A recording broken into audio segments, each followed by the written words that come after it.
का पूरे विश्वविद्यालय परिवार की तरफ से हृदय से हार्दिक स्वागत एवं अभिनंदन करता हूं। आज के कार्यक्रम की अध्यक्षता करते हुए महायोगी गोरखनाथ विश्वविद्यालय के कुलपति एवं हम सब के अभिभावक स्वरूप major general doctor Atul Kumar Vajpayee ji का हृदय से हार्दिक स्वागत एवं अभिनंदन करता हूं। हमारे मार्गदर्शक एवं प्रेरणा स्रोत और महायोगी गोरखनाथ विश्वविद्यालय के कुल सचिव महोदय डॉक्टर प्रदीप राव जी का हृदय से हार्दिक स्वागत एवं अभिनंदन करता हूं। आज के कार्यक्रम में उपस्थित सभी गणमान्य शिक्षक गण एवं सहपाठी गण का हृदय से हार्दिक स्वागत एवं अभिनंदन करता हूं। Now I would like to invite our honorable chief guest Dr. M.L.B. Bhatt sir to come on the stage to light the lamp and inaugurate the function.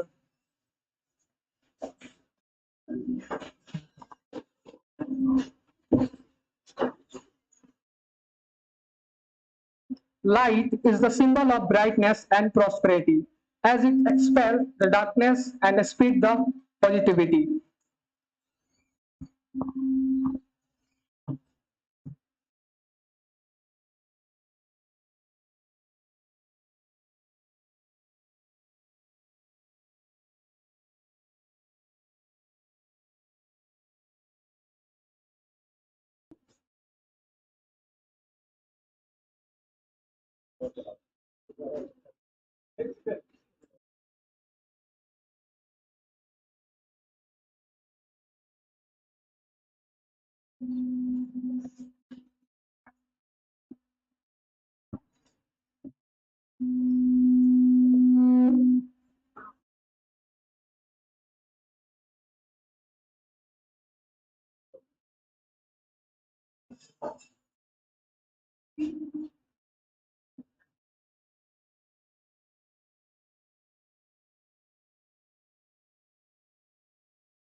Now I request my mates to come on the stage for Saraswati Vanda and Dhanvantri Vanda.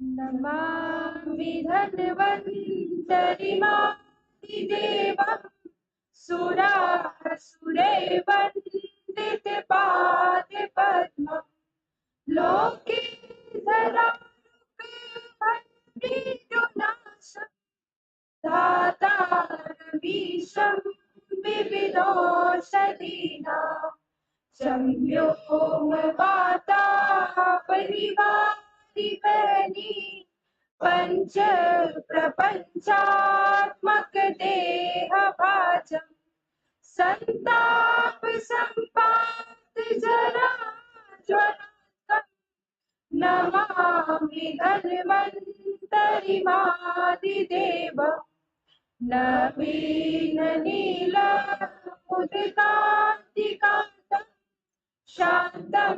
हरिद्वादशिमाख्यमूर्ति पूर्तिं सतानां सुमनोरथानां Namami धन्वन्तरिमादिदेवं Saraswati. हे शारदे मां हे शारदे मां अज्ञानता से हमें तार दे मां। हे शारदे मां हे शारदे मां अज्ञानता से हमें तार दे मां। तू स्वर्ग देवी संगीत तुझसे हर शब्द तेरा है हर गीत तुझसे। हम हैं अकेले हम हैं अधूरे हम हैं अकेले हम हैं अधूरे तेरी शरण हम हमें प्यार दे मां। हे शारदे शारदे माँ, हे शारदे माँ, अज्ञानता से हमें तार दे माँ। मुनियों ने समझे, गुनियों ने जानी, वेदों की भाषा, पुराणों की वाणी। हम भी तो समझे, हम भी तो जाने, हम भी तो समझे, हम भी तो जाने। विद्या का हमको अधिकार दे माँ, हे शारदे माँ, हे शारदे माँ, अज्ञानता से हमें तार दे माँ। तू श्वेत वर्णी कमल पर विराजे, हाथों में बीड़ा मुकुट सर पे साजे।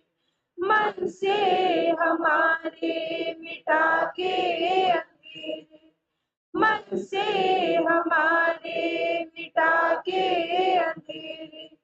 हमको उजालों का संसार दे माँ, हे शारदे माँ, हे शारदे माँ, अज्ञानता से हमें तार दे माँ। भारत माता की।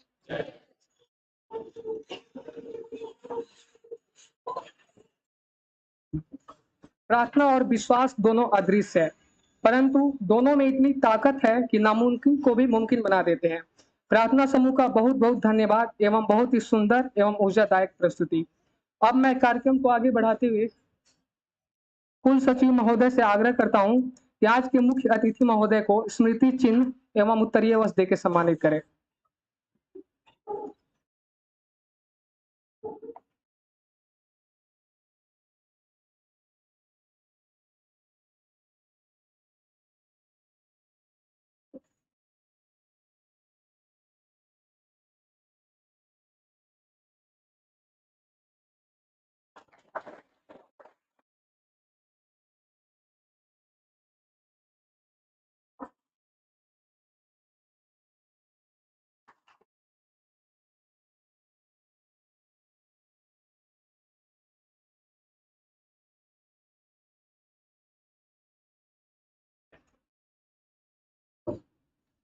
आज हमारे लिए परम सौभाग्य की बात है कि महोदय हम सभी के बीच मुख्य अतिथि के रूप में उपस्थित हैं।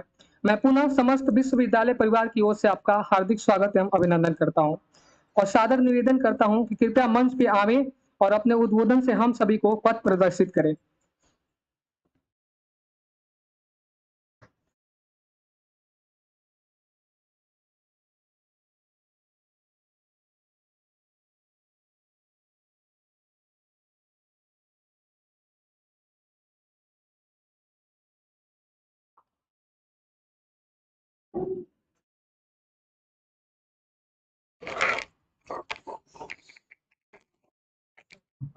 जी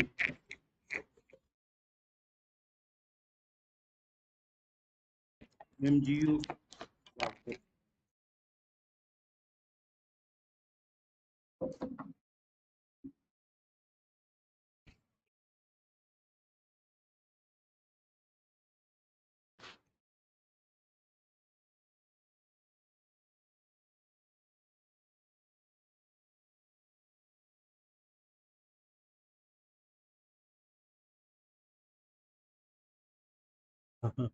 चलिए कोई बात नहीं, बाकी ठीक है, सब इंग्लिश में ही है, इसीलिए हमने थोड़ा सा।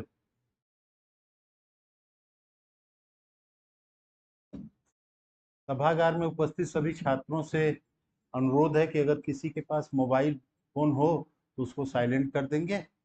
मैंने अपना साइलेंट कर दिया है। आज यहाँ पर महायोगी गोरखनाथ विश्वविद्यालय परिसर में पिछले 2 महीनों के बीच में ये मेरा दूसरी बार आना हुआ है। इसके लिए मैं विश्वविद्यालय प्रशासन, माननीय कुलपति जी, माननीय रजिस्ट्रार साहब और अन्य पदाधिकारी गण का मैं आभारी हूँ कि हमें आपके बीच में आने का तो अवसर दिया गया। ये मेरा बहुत ही सौभाग्य है कि हम लोग राष्ट्रीय आयुर्वेद दिवस मना रहे हैं। ये 7वां आयुर्वेद विश्व आयुर्वेद दिवस है जो मनाया जा रहा है हमारे देश में। धन्वंतरी दिवस के दिन पर आयुर्वेद दिवस मनाने के लिए वर्तमान भारत सरकार का ये निर्णय था जिस श्रृंखला में, और उस आयुर्वेद दिवस को मनाने के लिए यहाँ विश्वविद्यालय ने जो यहाँ पर परंपरा प्रारंभ की है, जिसमें महर्षियों जिनके योगदान से आयुर्वेद की स्थापना हुई है, एक अक्षुण्ण विज्ञान, चिकित्सा विज्ञान के रूप में उनको याद किया जा रहा है। उसके स्मरण के साथ ही उनसे प्रेरणा लेने का प्रयास किया जा रहा है। तो ये बहुत ही अच्छा मेरे लिए सौभाग्यपूर्ण अवसर है।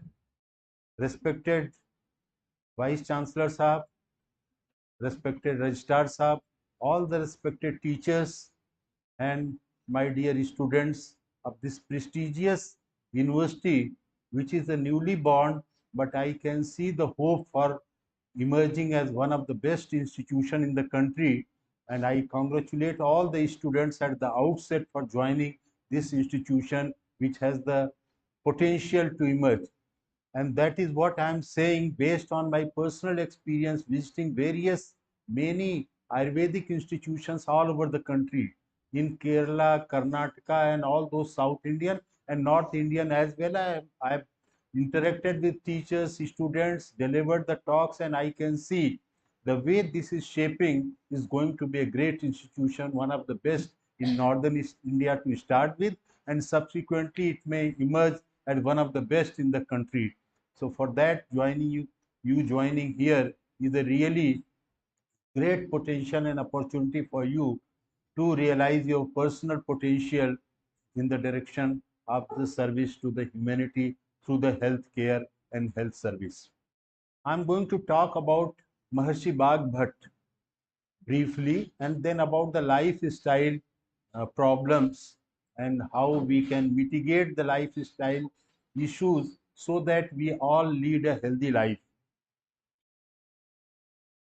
Previous slide was written in Hindi and it did not support the, that's the reason last time I prepared my presentation this time in English. And I remember the Lord Dhanvantari, which we have already prayed in the beginning, and I congratulate the students for very nicely, correctly, and melodiously reciting the Dhanvantari Vandana today morning. It may surprise you. Last time I was talking about the history of medicine, history of Ayurveda, and that makes me, being in for the 45 years in the field of medical sciences, to talk on those issues which I have been learning, reading, and finding the references everywhere. But what makes me come here, I want to tell you what the credentials I'm here having to talk about Maharshi Bhag Bhatt, and that is what I want to tell you at the outset. For the reason I'm working in the Arogya Bharati and National Medical Organization, these are the two organizations which are committed to the cause of health of the nation and affiliated to Rashtriya Swayamsevak Sangh. Arogya Bharati works basically amongst the Ayush doctors and non-medicos also who are concerned about the health, and National Medical Organization works among the medicos for this purpose. And I have been actively involved as the responsibility shown on the this screen. So that makes me my personal keen interest in these areas to come here and talk to you, and probably that could be the reason that the university administration has chosen me for this very important topic. Maharshi Bhag Bhatt, I must tell you, you know that the three greats of Ayurveda, Charak, Shushruta, and Maharshi Bhag Bhatt. Charak is primarily a physician. He was fortunately the guru of Maharshi Bhag Bhatt. Then Shushruta was primarily a surgeon and plastic surgeon, and Bhag Bhatt was the physician of totality. You know, by now you all must be knowing, for 6-7 months you are here in this institution, and all the students must be knowing that in Ayurveda there are 8 organs, 8 limbs of Ayurveda, and Maharshi Bhag Bhatt wrote on all the 8 organs, and that is the reason he is considered to be the complete Ayurvedic physician, and his contribution is the biggest to the field of Ayurveda. Though many of his work is not the original work, he has compiled the previous work of the various rishis, maharshis, and Ayurvedic physicians, and he has compiled under two broad books, Ashtang Hridayam and Ashtang uh, Ashtang Sangraham. So these are the two books he has written primarily. He has written many more books, but Ashtang Hridayam incorporate all the organs of Ayurveda. That's why he is considered to be the greatest. So Shushruta Charak was shown here are considered the trinity of the Ayurveda. Acharya Bhatt came later on writing the Ashtang Hridayam. He has institutionalized the Ayurveda in its totality, and that is the biggest contribution. This is the most popular book of Ayurveda, and this has been made compulsory in the Ayurvedic syllabus, and that is the strength of this book. Next, please. So Maharshi Vagbhat, we saw the photograph on the previous. His strength lays in the fact that he is the lifestyle physician. I must tell you here, hope all the students, you are all majority of the students, the first year students, are comfortable in English, or should I talk in mixed Hindi and English?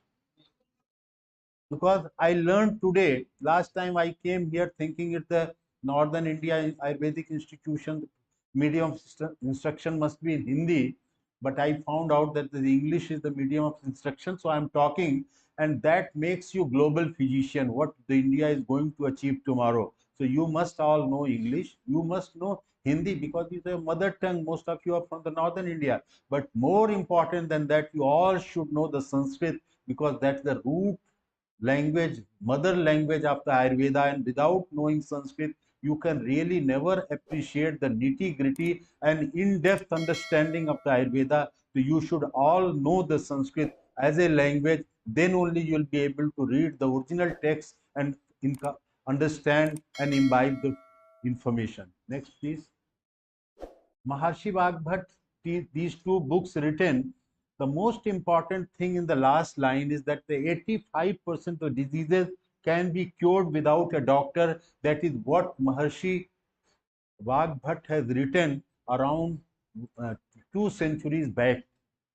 And today, the modern world realizes this is the fact and reality of the modern day health in the world. And I will tell with the data of the modern science to you what I'm talking now. And this, though I must tell you that there is a scientist, doctor known as Dean Ornish. He is a US physician who worked during 1970s, 80s, and 90s, primarily as a preventive physician, worked in the cardiovascular and all those diseases. By lifestyle modification, he cured many of his patients, and he is considered to be the father of lifestyle diseases and father of the lifestyle medicine. But actually, Maharshi Vagbhat was the lifestyle physician, and he was the father, forefather, grandfather of the lifestyle diseases. So this is the strength of Indian medicine. But in the during intervening period of around 15 years of all the rules by the powers which are not interested in the Indian culture, they made us feel like with inferiority complex, and we realized that everything from outside world is the superior, and that's the reason we forgot about our legacies. And this is time has come, and that responsibility rests on your shoulders. So you kindly rise to the occasion. Next, please. Ashtang Sangrah Samhita, Ashtang Hridayam Samhita, these are the two books written by Maharishi Vagbhat. And this in Hindi, in English, it can be understood the heart of medicine. So this is the really heart of the Ayurveda. It is written in 7,120 slokas, uh, and 8 components have been described, which I have already discussed. Next, please. There are 6 khands in this book, and they are Sutra Sthan, Sharir Sthan, Nidan Sthan, Chikitsa Sthan, Kalp Sthan, and Uttar Sthan, with various chapters incorporating total 120 chapters in this Ashtang Hridayam. Next, please. It is known as Ashtanga Ayurveda because of the 8 branches of Ayurveda being covered, and these are the 8 organs of the Ayurveda, which incorporates Kaya Chikitsa, general medicine, Bal Chikitsa, pediatrics, demonology, that is Bhoot Vidya or Grah Chikitsa, then ENT and ophthalmology, Salakya Chikitsa, surgery, Shalya Chikitsa, toxicology, then geriatrics, aphrodisiac. So these are the various medicines. Like geriatric is not being covered in the modern medicine till date anywhere in the world in its totality, and has been discussed in great detail, say 15, 1600 years back. Next, please. So these are the 8 organs I discussed earlier. Next, please. Ashtang Sangrah was loosely written, not properly preserved, and that is not very well organized textbook. But Ashtang Hridayam makes the Vagbhat the Trinity and a physician of eternity. Next, please. Various other books listed here on this slide are being attributed to be written by Maharshi Vagbhat, but there is no conclusive proof about that, because in the history you will read that there many Vagbhat, many rishis of Ayurveda named Vagbhat were born, because in our country there is a tradition for naming a newborn with the name of an eminent person, so that he or she also imbibes the motivation to grow in that direction. So various Vagbhats are there, but these are the books. We don't need to go in detail. But Ashtanga Hridayam makes the one of the biggest and best textbook of medicine, not only for Ayurveda, for anywhere in the world. Next, please. Ashtanga Hridaya Samhita also discuss about the Panch Karma, which is the main method of uh, uh, treatment for prevention and treatment both, for preventive medicine, for promotive medicine, and therapeutic medicine both, all the three. And it includes 5 karmas: Vamanam, Virechanam, Anusvasanam, Nashyam, and Astpanavasti, which has been translated in English also on the screen. So that makes it the best and the biggest classic of Ayurveda. So this, I must tell you here one thing, deviating from this topic. Then in Ayurveda, 85 to 90% of the Ayurvedic practitioners are expected to do, and what Ayurveda expects from a physician of Ayurveda to do and devote his or her time for prevention of disease and promotion of health. And 80-90% of the work through the Panchkarma can achieve that, apart from the Dincharya, Ritucharya, or Ahar Vihar, which I'll be shortly talking about. Only 10 to 15% of the scope of the work for Ayurveda is through the use of medicines. So medicines are not the major pillar of Ayurveda.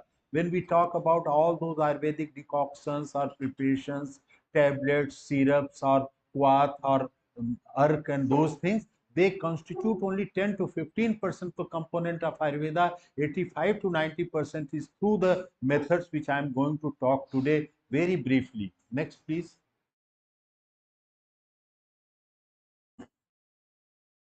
Then the few initial chapters which deal with the prevention of diseases and promotion of health, I have very briefly, just for the sake of acquaintance, but I am sure you all will be reading in detail.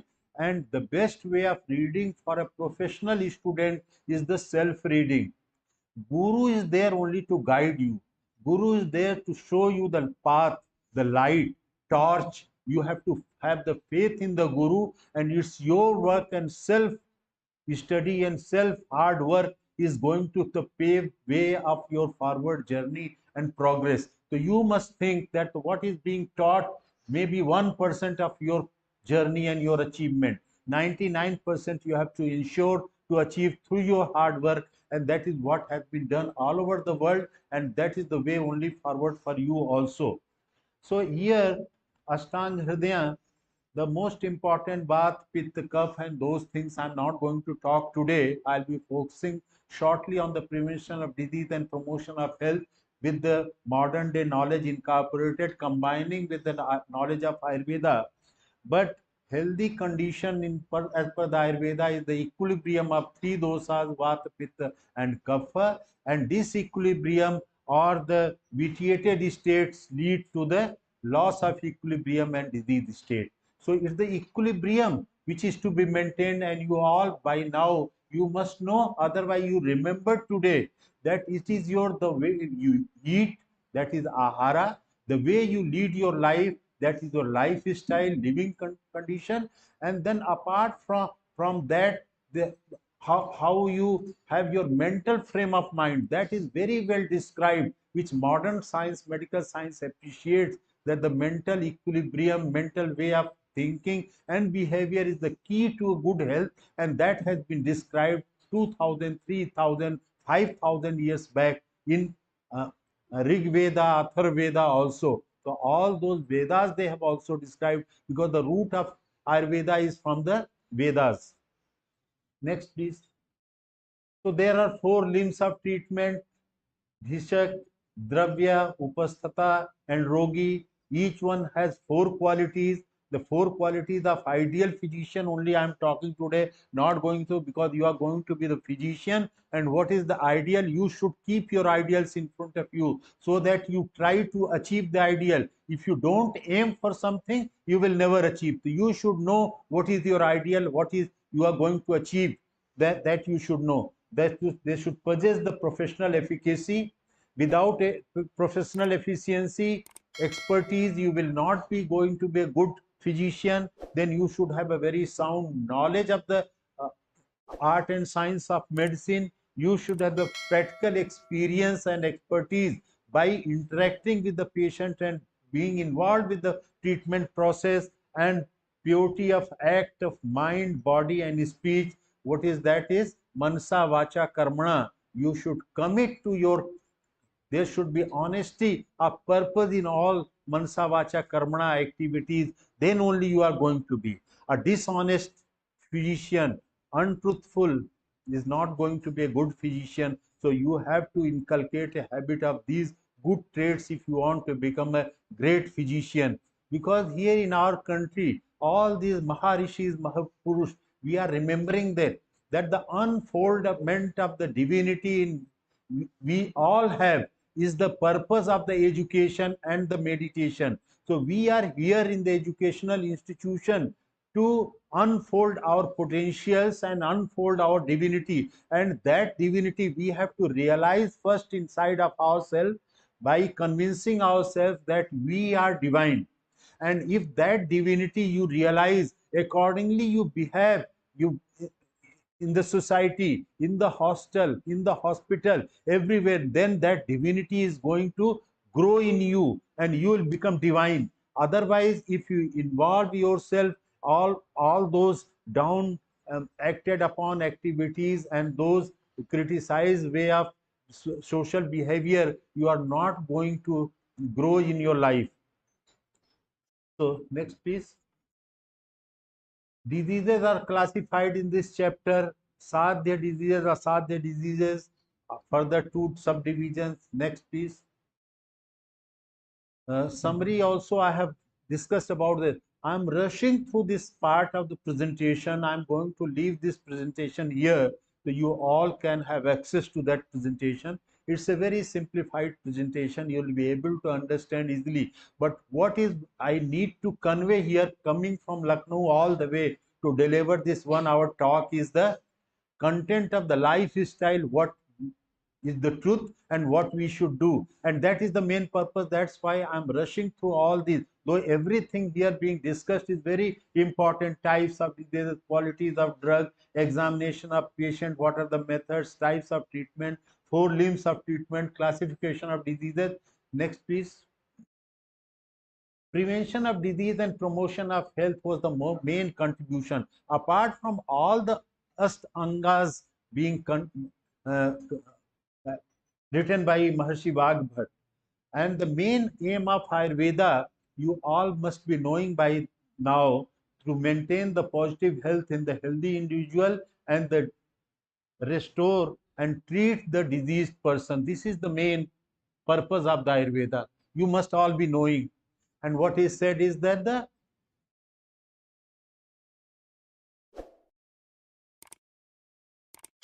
maintain the positive health in the healthy and restore the health of the diseased person. According to Vagbhat, 85% of diseases can be cured without a doctor, which I already told you. So, swasthasya swastha rakshanam and aturasya vikar prashmanam, which I have already previous time also I had told you, is the main purpose of Ayurveda. That has been translated in the second bullet of this slide. Swasthasya swastha rakshanam, aturasya vikar prashmanam. Next, please. So, Dincharya, daily routine, everything is being described by Acharya Bhagbhat ji. Time to get up, Sauch Vidhi, cleaning the teeth, tongue, collyrium, nasal drops, gargling, pan chewing, and very important, these things, I mean, pan chewing and added with the lime, that is chuna mila karke pan khana, is one of the great things could be done for the keeping the health of the healthy person intact, and itself is a big science. But these things are just given in a very summarized form today, and you will learn in due course of time if you have the interest, inclination, and if you work in that direction. So different types of massages, exercises, bath technique, food, right conduct, everything has been described in Ashtanga Hridayam. Next, please. Then wake up time, Brahma Muhurt, and what is the Brahma Muhurt time, how, what is the benefit of Brahma Muhurt time, everything is being described. I'm not going to take in the parlance of Hindi calculation, this time is fixed to be between around 3:30 to 4:30 is the time between which the Brahma Muhurt falls during various seasons of the year. Next, please. Then about the Dincharya, all issues of the Dincharya, Shauch Vidhi, Danta Dhamanam, Nashya, Abhyanga, Vyayam, Udvartana, Snana, everything is being described. Next, please. Udvartana, Snana, what are the benefits are being listed here. I'm not going to read those things. I'm going to leave these things with you. Next, please. Dashvidha Papa, I'll be focusing little bit, because our Maharshis, they did not talk only about the physical health. The modern science realized the status of the mental health and spiritual approach towards the life, important component of health. So we talk about the health under 4 components: physical, mental, social, and spiritual well-being. And these, thus, with the papas, they are very important for the mental health and spiritual health. And they have been all described with clarity. Sinful acts of body, hinsa, steya, anatha, काम, पेंस्या, परुषव वचना, अनर्थ वचना, संभिन्न Alpa, व्यापद, अभिद्या, drug, vipraya, everything, all these sin which is being described, and if someone has these components in their personality and behavior, that person can never remain healthy. Being translated: cruelty, stealing, unlawful sex, slandering, harsh words, false speaking, dissension, hatredness, jealousy, misunderstanding. And I'll be explaining all these things with reference to the modern day knowledge of the medical science, with reference to that very briefly subsequently. Next, please. So what is the regimen of right conduct? We must help the persons according to one's own capacity, and particularly to those persons who are struggling for their livelihood, भूखे का पेट भरना, suffering from disease, बीमार की रुग्ण की सेवा करना, afflicted with sorrow, जिसके ऊपर दुख दर्द पड़ा है उसकी सहायता करना. ये 3 मोस्ट इंपॉर्टेंट राइट कंडक्ट हैं, and one who indulges in this will automatically proceed in the direction of healthfulness. And one who does not do these things, even not doing, omission is also going to make you unhealthy. One is going to be the sick who's not practicing these right conducts. So we must have the sympathy, empathy, and compassion. And compassionate attitude is one of the most important hallmarks of a civilized man, has been described by Acharya Vagbhat. And compassion, I must tell you that the compassion, the kindness is the applied aspect of compassion. And compassion and kindness in the working model of the human conduct is the paropakar, helping others, and niswarth paropkar, without any expectation, is the compassion in action. And without compassion, nobody can remain healthy. The modern day working definition, which the modern day all the big thinkers of the world, they are giving the definition of health only in two words: enthusiasm to work and enthusiasm to be compassionate. One who's not enthusiastic to work, for whatever the work, student not interested in going to class, teacher not going to take the hospital class, or the worker is not indifferent to going for the work, disinterested, is unhealthy. And compassion also, one has to be enthusiastic for compassion. It's the effortful practice and action of to be compassionate. Because one who doesn't have the compassion, is not acting in a compassionate manner, he cannot remain healthy. This is the hallmark of to be healthful. And I have all the detailed explanation from the scripture and modern day life, but to the constraint of time, I will not be elaborating, but kindly believe it. This compassion is one of the most important thing to be healthy, and only healthy person indulges. One who does not indulge in compassion is not a healthy person. So this is the correct current status of the healthfulness. Next, please. Then Ritucharya, so Adan Kala, Visagra Kala, and then all the 6 Ritus being incorporated: Shishir Ritu, Vasanta and Grishma Ritu, Varsha, Sharad, and Hemant Ritu, depending on the Uttarayan and Dakshinayan of the sun, is being decided, and in which Kala and which Ritu, what is to be eaten, what is to be done. So all the Dincharya and all the Kriya and all the eating habits, Ahara, has to be decided. So Ahara and Vihara is to be decided by the Ritus and the Kalas. Next, please. So that has been detailed here a little bit. So kindly go through this content subsequently. What is to be done in which Ritu and which Kal has to be understood. Next, please. Then prevention of diseases, one full chapter is being written in the Stan Hridayam, and he summarizes the disease.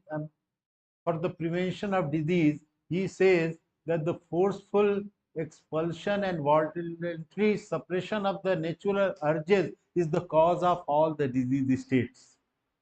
So he says, and subsequently he says that the suppression of the urges relating to rashness, evil deeds, physically, mentally, and orally, that is tansa, mansa, vacha, karmana, is the most important thing to remain healthy.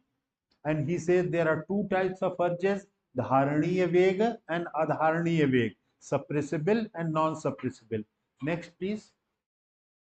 Here are the list of the dharaniya vega which are suppressible: लोभ, शोक, भय, क्रोध, मना, निर्लज्जा, ईर्ष्या, अतिराग, परुषा वचना, अनर्थ वचना, and the parapida.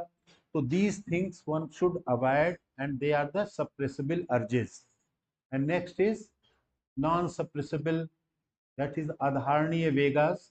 They are 14 is number, and they are flatus, feces, urine, sneezing, thirst, hunger, sleep, cough, dyspnea, yawning, tears, vomiting, passage of semen and belching and eructations, they should never be suppressed. And if they are suppressed, then you are going to create unhealthful such condition or disease status for yourself. Next, please. So now coming with the background of this much information from the Astang Hridayam of Bagh Bhatta, and what is the current status of the lifestyle, health and disease with reference to all the modern science knowledge which I have imbibed during the 45 years of my presence in the medical field. I am going to briefly tell you what holds the water, what is acceptable by the modern means of scrutiny of scientific testimony, what is known as all those scientific terminologies, the clinical trials or the evidence of medicine. And that I must tell you briefly what I am going to talk that holds water with the reference to the modern day medical science and Ayurvedic knowledge also. So that is what is the current state of truth and prevailing situation for the lifestyle, health and disease, which I am going to talk. And this is the data of the modern day science that 80% of premature mortality is currently being attributed to lifestyle diseases, which are sometimes few of them used as non-communicable diseases. So time is over. अच्छा, तो मैं आधे घंटा भी हुआ।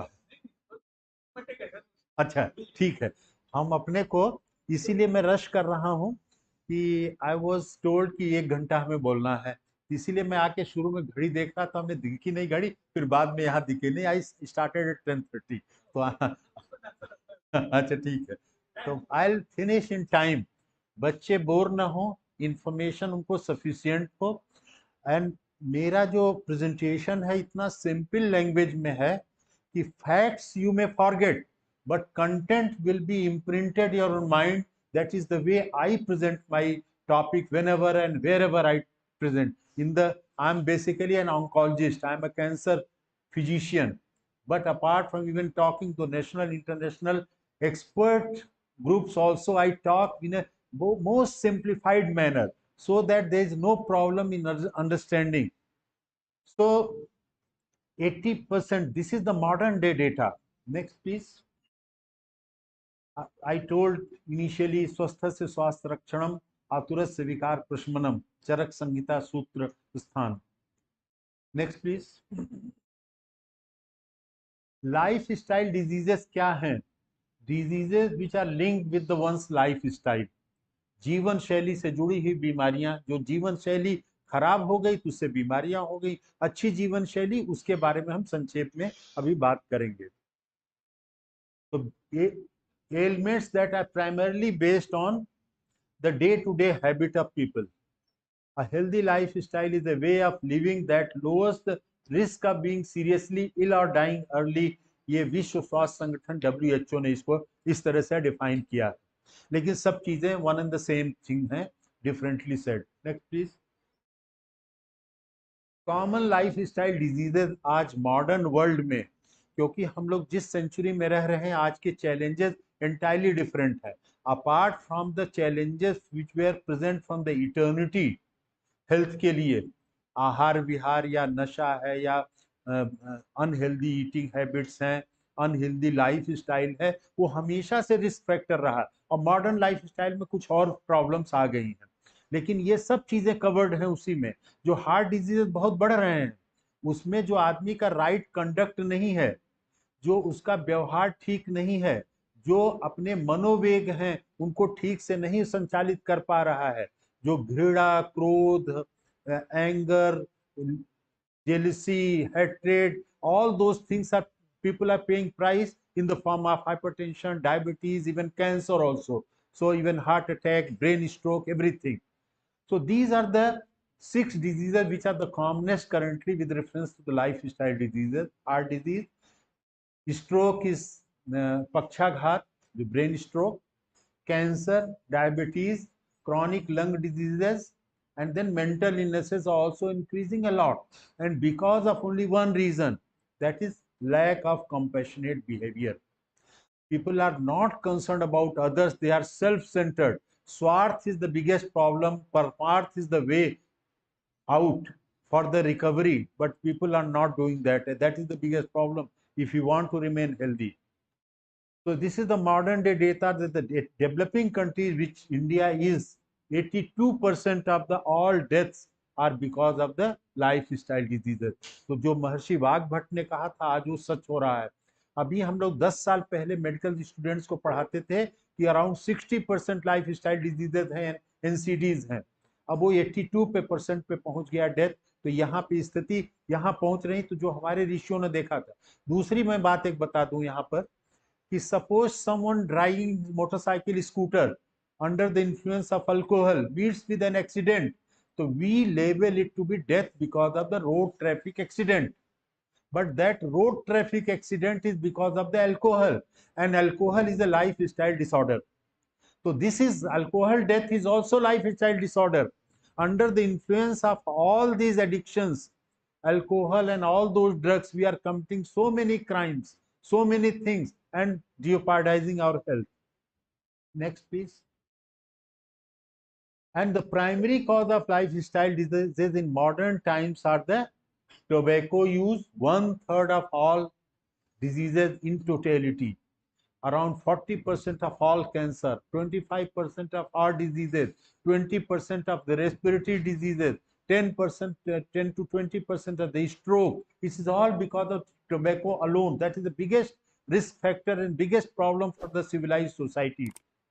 Physical inactivity. WHO says 45% of all diseases because of the physical inactivity. So, नियमित व्यायाम या योगासन, सूर्य नमस्कार has to be done to remain healthy. That is most important. So physical activity is very important, and which was described in great detail in the Ashtanga Hridayam, like overconsumption of alcohol and substance abuse and unhealthy diet. And what are those things? Very briefly, I'll be talking in subsequent slides. Next, please. So tobacco, WHO says that the use of tobacco is the single most important preventable cause of death. Tobacco stop कर दीजिए, पैसा भी बचेगा, स्वास्थ्य भी ठीक हो. Any of the student should indulge in smoking.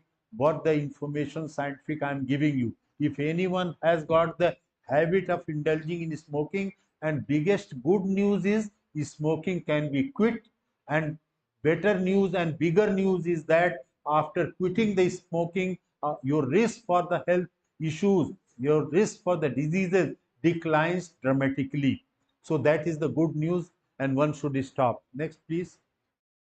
Even 10% of the death is because the second hand smoke. If someone smokes in this room, everyone sitting has got the risk for that. These are the various diseases being listed in this because of tobacco and smoke. I'm telling you, the biggest enemy of mankind currently for health is the tobacco. So kindly, if we are the students of medicine, we should not fall prey to any of the vices. That is the only way forward for us to remain healthy, and then only we can look after the health of others. If our karma, our charit, our vyavhar is not up to the mark, nobody is going to listen us. Next, please. Physical activities, I told you 45% of diseases because of the lack of physical activity or inactivity. And many of the chronic diseases are because of the inactivity. So physical activity, regular walking, that is 10,000 steps per day as per your Android mobile, that counts the step every day. You download the app, or regular yogasan or Surya Namaskar has to be done per day to remain healthy. And yogasan combined with pranayam and dhyan is the total complete exercise for the physical and mental and spiritual well-being. So India, everything has been talked about in totality, because you know that the meditation is the way forward for the peace of mental faculties. So mental peace is the most important for prevention of the lifestyle diseases which I have enumerated. So you have to follow all these dictums, and meditation is the only method anywhere understood today all over the world, that for the unfoldment of divinity which is present in all of us, because we are part of the same big cosmic power, the Brahman. So we have to unblock that, the flourishment of that power that is within our reaches. Next, please. Physical activity or exercise is primary prevention for these diseases. Biological ageing, premature death, sarcopenia, जो मांसपेशियां कमजोर हो जाती हैं, obesity, diabetes, fatty liver, coronary heart disease, peripheral artery disease, hypertension, stroke, congestive heart failure, and so many diseases which are being listed, and list is much bigger. Next, please. All these: depression, anxiety, osteoporosis, osteoarthritis, physical and inactivity. So these are the things, if you want to prevent, we have to remain physically active. That's the reason WHO says the 45% of all diseases are attributable to the inadequate physical activity. Next, please. Diet and obesity. In Ayurveda, ahar has been discussed in great detail, and none of the scientific compendium of modern day medicine, that is allopathy medicine, has gone into the details of dietetics in so much detail as much Ayurveda has done. And Ayurvedic knowledge has stood the test of time. So I'm not going to take in about those issues in detail, but diet with reference to when to eat, not what not to eat, I'll be very simply telling you, and this slide is self-explanatory. I'll be telling you, no creature on this planet Earth eats anything after the sunset. Only the human beings eat throughout the day and throughout the night. Late night also we are eating. And most unhealthy species on the planet is the human being. And because of this unregulated food habit, or if the animal is hungry, if a lion is hungry, after sunset it will not hunt. It will go hungry, and next morning it will go for hunting. They respect the diurnal variation, the sun cycle of the planet. We don't respect, and that's the reason we should have the time of eating, and that has been described in Ayurveda and modern day science also. One thing I'll just tell you to elaborate on to make you understand. Ayurveda says that within 2.5 hours of the sunrise, one should have the major meal of the day, that is known as breakfast. A study done in New York, what is the best time to have the breakfast? They came out to 2 hours 15 minutes, within 2 hours 15 minutes of the sunrise. So that is what they have reached. Like Ayurveda says, within 40 minutes of the sunset, not beyond that, evening food should be finished. And that time has come. Modern day science says within 1 hour of the sunset, one should have the Western world has started that. By sunset, they are eating. We are eating at 10, 11, 12, 1, 2 a.m. whole day, whole night we are eating. We are not respecting.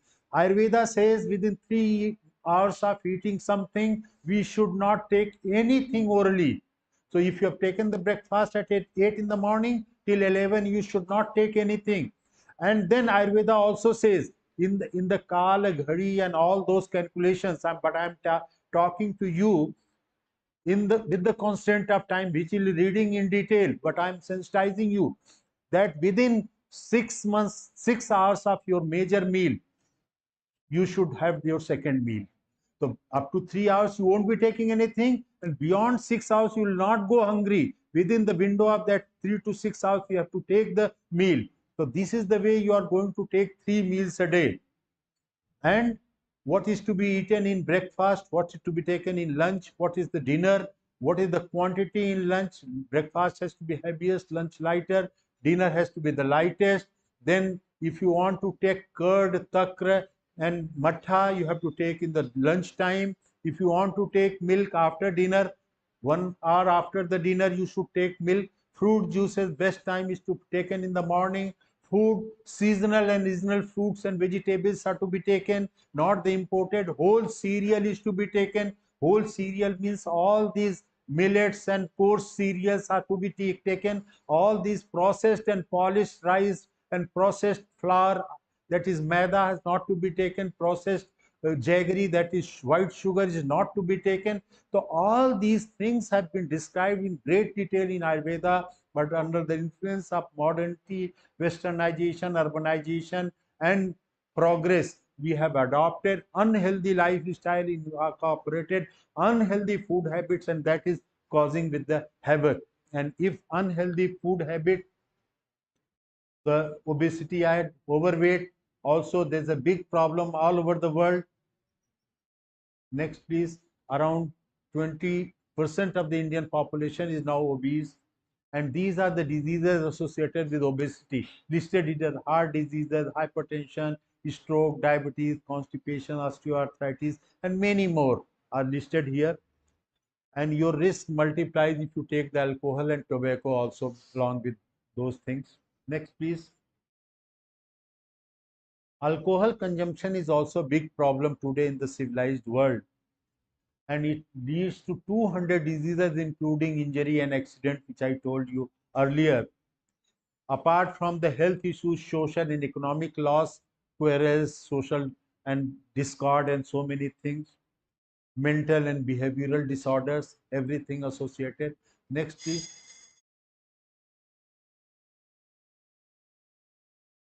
These are the major health problems associated with the consumption of alcohol listed here. Next, please. Then four major lifestyle diseases: cardiovascular, diabetes, cancer, and chronic respiratory disease. I have devoted one slide each. You know that the one disease itself has a volume of thousands of pages. One slide each. Next, please. For these major modifiable risk factor for heart diseases, cardiovascular diseases, that high blood pressure, abnormal lipid profile, tobacco, physical inactivity, obesity, unhealthy diet, diabetes, and alcohol abuse. Next, please. Diabetes mellitus. I mean, India is considered the world capital of diabetes, and modifiable risk factor for diabetes are unhealthy diet to be avoided, physical inactivity to be avoided, obesity and overweight to be avoided, high blood pressure to be controlled, high cholesterol to be taken care, heavy alcohol to be not undertaken. So all these issues are listed here. Next, please. Last point in the previous slide was high fiber diet.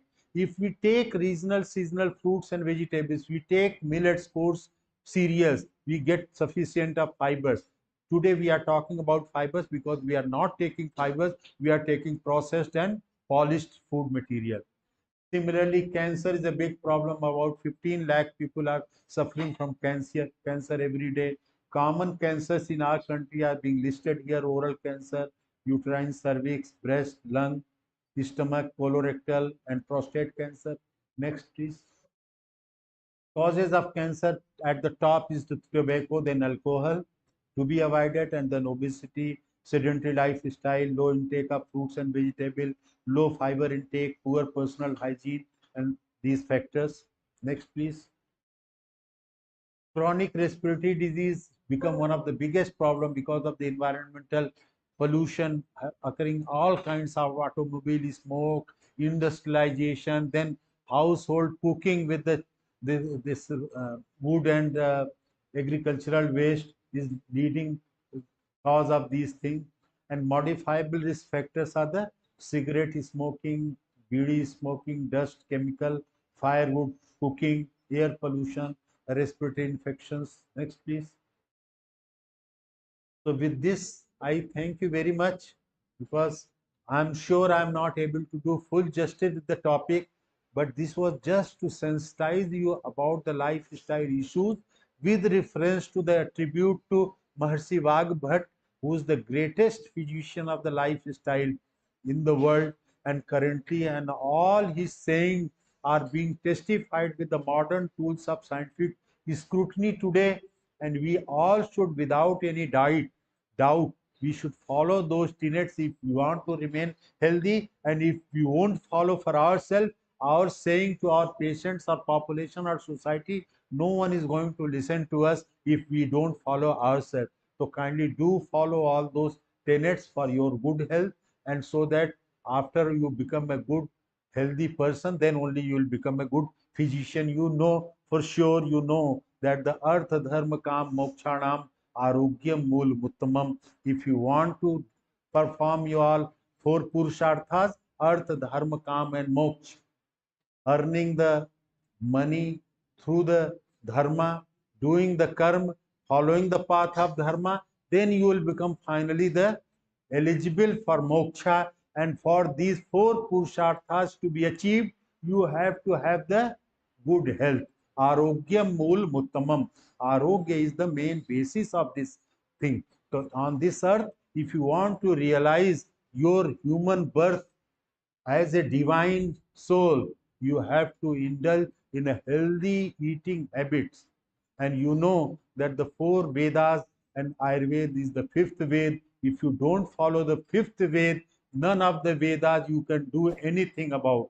Unhealthy person cannot do anything for the society. So we have to go healthy way to serve the society to make it healthy, and that is the task at hand for all of us. The path of journey which we have chosen voluntarily, we are sitting as a medical student because we have chosen the path of medical science. So kindly do indulge in. And I must tell you that the Ayurvedic science holds the greatest potential for the health of the whole mankind, whole world. So kindly you try to rise to the occasion to become the torch bearer of the health of the world. With these few words, I close down myself. Thanking you all for your kind attention, and thanks to the university administration, including Honorable Vice Chancellor, Honorable Registrar, and all the with the blessings of Yogi Adityanath Ji Maharaj and whole Mutt of Nath Sampradaya for blessing us all and blessing me to be here and talking to you a few words this morning. Thank you very much, and my best wishes are with you. Thank you.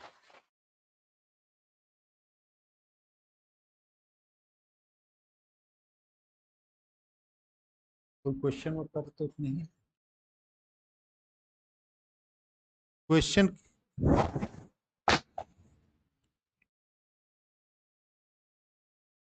Question तो नहीं किसी को पूछना है?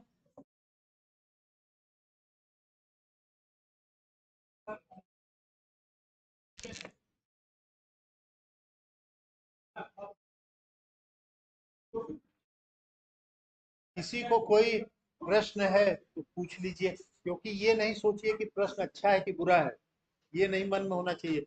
अगर inquiry नहीं होगी, sense of inquiry, तो फिर प्रोग्रेस नहीं होगी नॉलेज का। पूछना बेटा? हाँ पूछ।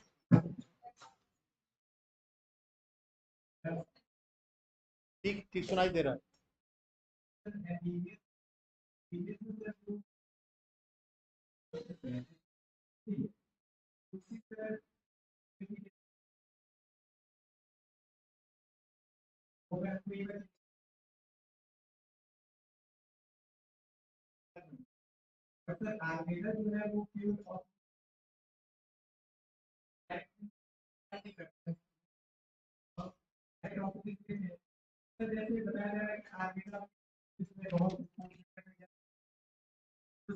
जो पॉपुलेशन है, पॉल्यूशन है या फिर ग्लोबलाइजेशन है, ये सर दिन पे दिन बढ़ रहा है।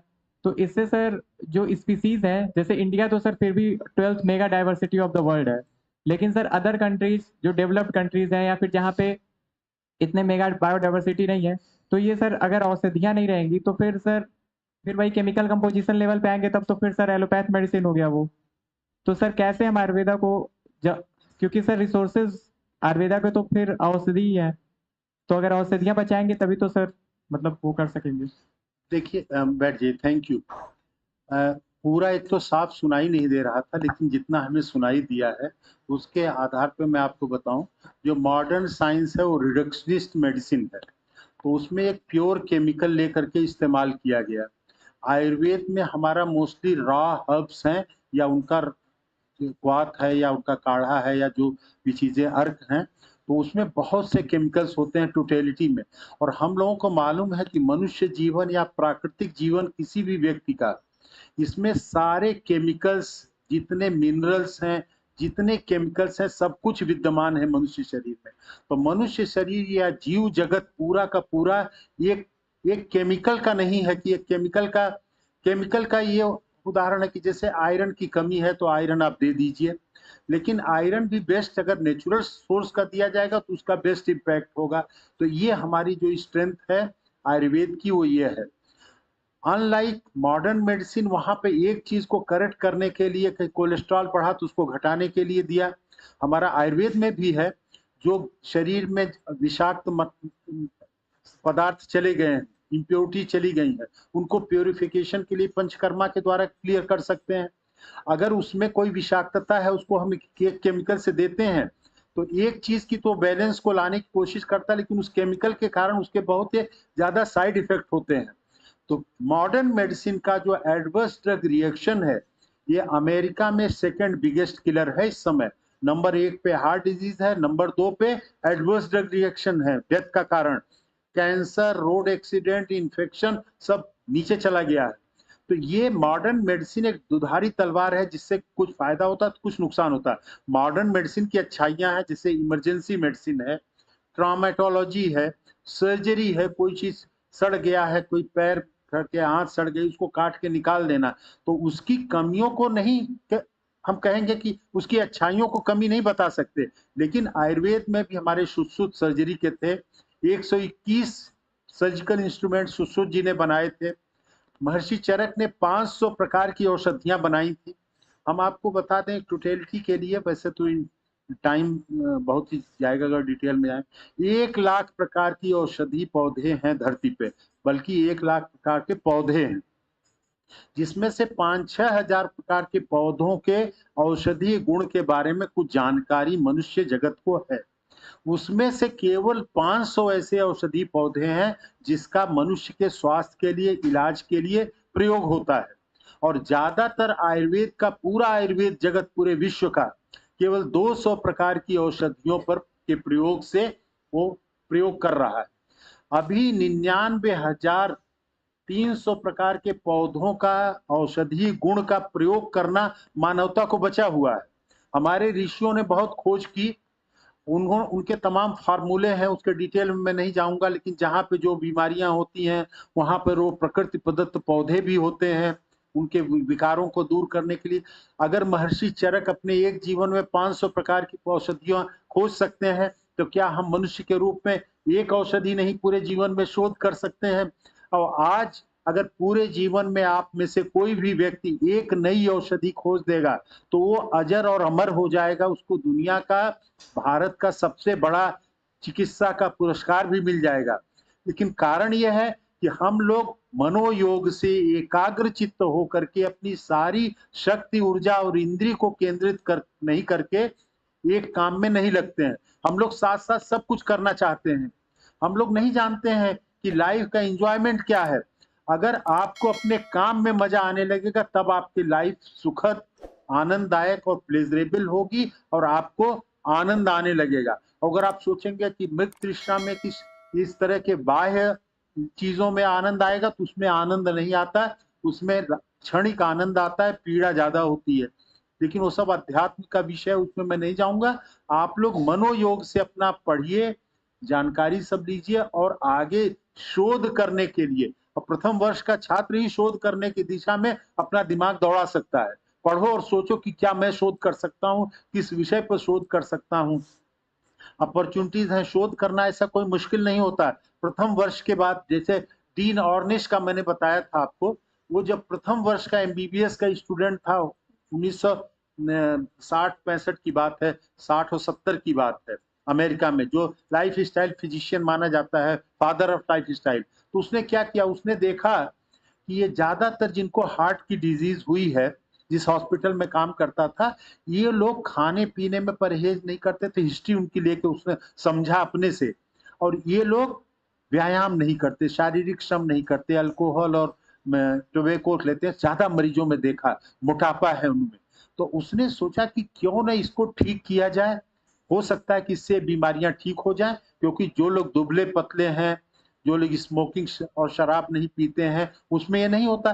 तो उसने इस काम को करने के लिए सबैटिकल लीव लिया अपने मेडिकल कॉलेज से, लीव दे करके शहर के तमाम होटल्स में गया कि हमें 1 साल के लिए 10 कमरे दे दीजिए, मैं एक रिसर्च करना चाहता हूँ।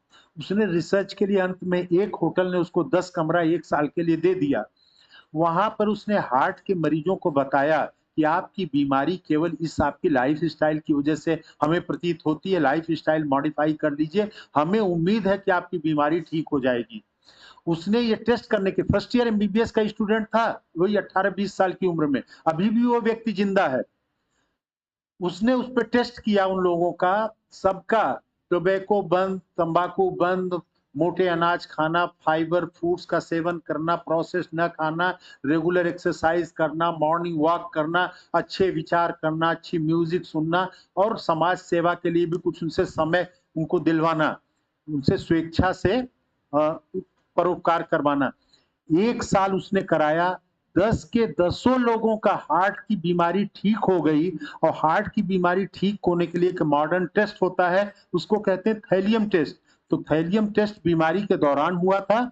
1 साल के बाद फिर थैलियम टेस्ट करके हार्ट में ब्लड फ्लो की मात्रा भी देखी गई, 10 में इंप्रूवमेंट मिला। तो एक फर्स्ट ईयर का स्टूडेंट कर सकता है, लेकिन क्या वो पैशन हमारे अंदर है? अगर हमारे अंदर वो पैशन होगा तो हमारे मन में अच्छे विचार आएंगे कि हमें इसको टेस्ट करना चाहिए। अगर हमने चिकित्सा व्यवसाय को लिया है कि हम एक चिकित्सक बना करके नाम कमाएंगे, पैसा कमाएंगे, तो आपको कहां से नई नई खोज कहां से मिलेगी? आप पैसा हो सकता मिले, हो सकता न मिले, नाम हो सकता मिले न मिले, लेकिन जो व्यक्ति चिकित्सा व्यवसाय में आकर के सेवा के भाव से काम करेगा, उसको नाम भी मिलता, पैसा भी मिलता है और उसको सुख शांति आनंद भी मिलता है। और शोध करने के लिए तो बहुत ही कम पैशन के साथ बहुत ही लगन के साथ कार्य करना होता है। Thank you ji. Medical Ayurveda को बढ़ावा मिल रहा है, अच्छा लग रहा है, बहुत अच्छा लग रहा है। आयुर्वेद वेटरनरी साइंस का वेटरनरी के लिए हाँ। सर का ये प्रश्न है कि आयुर्वेदिक मेडिसिन एलोपैथी की जगह पर मनुष्य के स्वास्थ्य के लिए तो लगातार बढ़ती जा रही है। वेटनरी साइंस में आयुर्वेद के बारे में क्यों नहीं प्रयोग हो रहा? तो वेटनरी साइंस के भी कुछ औषधियां जानवरों के लिए प्रयोग की जाती हैं। हमारे गांव घरों में जो हमारी घरेलू चिकित्सा पद्धति थी, जो गांव में लोग जानते थे कि जानवर को ये बीमारी हो जाए, कुत्ते को ये बीमारी हो जाए, तो उसको दिया जाता था। लेकिन वेटनरी साइंस में किसी ने शोध बहुत नहीं किया। हमारे देश में जानवरों को पालने की प्रकृति में केवल गाय या बैल और भैंस था, तो उसके लिए तमाम जो उसके खुरपका की बीमारियां हैं या जो कॉमन बीमारियां होती हैं, उसके लिए व्यवस्था आयुर्वेद के तरीके से, जिसको घरेलू चिकित्सा के रूप में मान्यता है, उस पर नितांत शोध नहीं हुई वैज्ञानिक तरीके से, जैसे हमारे ऋषियों ने मनुष्य के स्वास्थ्य के लिए किया। उन्होंने अपने ऊपर भी शोध किया, तो वो शोध नहीं हुई। लेकिन जानवरों में एक और बड़ा विलक्षण गुण देखा गया है कि उनको कोई बीमारी होती है तो अपने आप इच्छा से उस तरह की वनस्पति को खोज के, कुत्ता कोई वनस्पति नहीं खाता है, लेकिन कुत्ता अगर बीमार होगा तो खोज करके जाएगा, दौड़ेगा, उस तरह की वनस्पति मिलेगी उसके काम की, तो वो उसको खाता है, उसकी पत्तियां खा जाता है। तो इस तरह से जानवरों में एक विलक्षण नैसर्गिक ये प्रतिभा होती है, लेकिन उस पर शोध नहीं हुआ है वर्तमान में। चौधरी है। सर आप इस चीज का सही आंसर दे पाएंगे सर? और सर आप कैंसर से जुड़े हैं, सर आप एग्री करते हैं कि आयुर्वेदा को एमबीबीएस के साथ लेके आगे बढ़ा जा सकता है? तो सर ठीक बेटा, प्रश्न तुम्हारा बहुत बैठ जाओ, बहुत अच्छा सर। अच्छा। आप सर एक क्वेश्चन और भी है अगला पार्ट इसमें। हाँ सर एक कोरोनियल बनाने और 58 सर्जरीज अलाउ करने पे पूरा आईएमए एक साथ आ गया था प्रोटेस्ट के लिए, क्रिटिसाइज करने के लिए। बैठ जाओ, बहुत अच्छा। ये जो आयुर्वेद एलोपैथी को साथ लेके चलने की बात है, इसके लिए भारत सरकार में नीति आयोग ने इसका निर्णय कर लिया है कि सन 2030 से इंटीग्रेटिव मेडिसिन का एजुकेशन कंट्री में शुरू किया जाएगा, जिसमें कोई भी मेडिकल का स्टूडेंट मॉडर्न मेडिसिन के साथ आयुर्वेद की पढ़ाई करेगा। आयुर्वेद या आयुष की कोई विधा बिना इसको इंटीग्रेट किए हुए स्वास्थ्य की कल्पना नहीं की जा सकती, क्योंकि एलोपैथी में कुछ चीज़ों की क्यूरेटिव ट्रीटमेंट है, सर्जिकल मैनेजमेंट बहुत अच्छा है, एंटीबायोटिक बहुत इफेक्टिव है, वैक्सीनेशन इफेक्टिव है। लेकिन बाकी चीजें हैं, जितना फायदा करती हैं उतना नुकसान या उससे भी कहीं ज्यादा नुकसान करती हैं। आयुर्वेद में prevention of disease, promotion of health and treatment की भी बहुत अपार संभावनाएं हैं बिना साइड इफेक्ट के। तो इसके लिए दोनों को जब तक मिलाया नहीं जाएगा तब तक स्वास्थ्य के लिए बेस्ट नहीं होगा। तो ये ऑलरेडी इस पे निर्णय हो चुका है नीति आयोग पे। अब देखते हैं 2030 तक हो पाता है कि नहीं। हम लोग भी इस पे चर्चा करते रहते हैं कि यही बेस्ट तरीका है कि दोनों, और आप लोगों को भी मॉडर्न मेडिसिन की पढ़ाई होनी चाहिए और वहां पे ये आगे होने जा रहा है, ये कोर्स बनने जा रहा है, नया बनने की प्रोसेस में हो गया।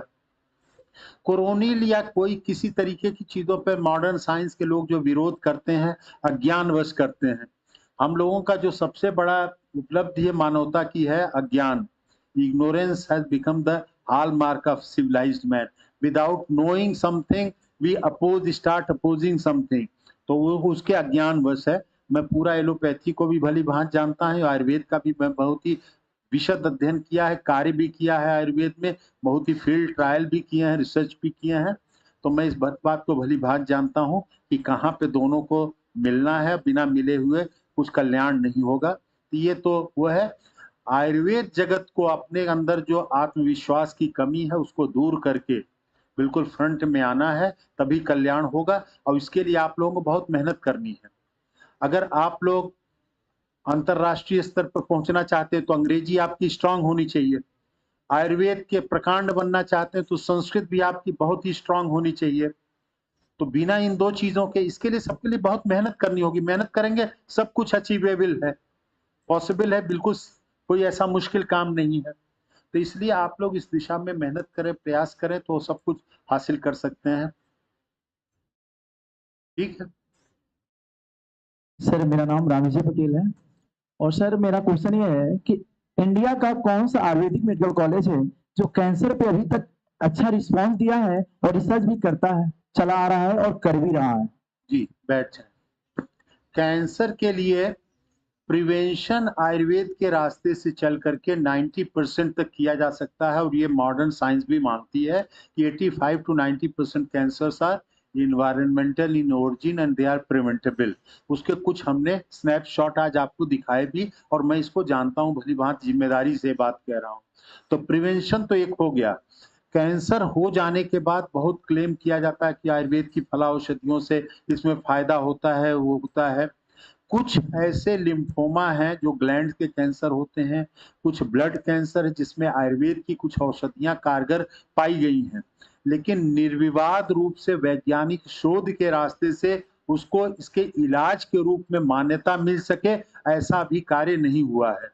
क्योंकि कैंसर पहले बहुत कम होता था हमारे देश में, और आयुर्वेद के काल में 2000 साल पहले तो बिल्कुल नहीं होता था। मैं तो अपना ही बता रहा हूँ, 40-45 साल पहले जब हम लोग मेडिकल स्टूडेंट थे तो पूरे मेडिकल कॉलेज में एक दिन की ओपीडी में एक कैंसर का मरीज आ जाए पूरे दिन में, तो कैंसर का एक मरीज आ गया। कई दिन एक भी मरीज नहीं आते थे, हम लोग कैंसर का मरीज रेगुलर देख नहीं पाते थे। आज है किंग जॉर्ज मेडिकल यूनिवर्सिटी जहां मैं काम करता हूं, कम से कम 500 मरीज तो कैंसर के प्रतिदिन वहां आते हैं, क्योंकि रेफरल सेंटर है। वहां 8-10 हजार मरीज आते हैं तो 400-500 कैंसर के मरीज प्रतिदिन आते हैं। तो कैंसर अब बहुत बढ़ गया। तो आयुर्वेद में इस पे व्यवस्थित तरीके से शोध कार्य नहीं हुआ। शोध होगा तो कुछ न कुछ परिणाम निकलेंगे, लेकिन निर्विवाद रूप से अभी केवल प्रिवेंशन के लिए इसको कहा जा सकता है। कोई किसी की भी दवाइयां, चाहे वो किसी चिकित्सक की हो, चाहे बाबा रामदेव की हो, किसी की क्लेम करते हो, लेकिन उसका वो निर्विवाद उपयोग कैंसर इलाज के लिए नहीं किया जा सकता।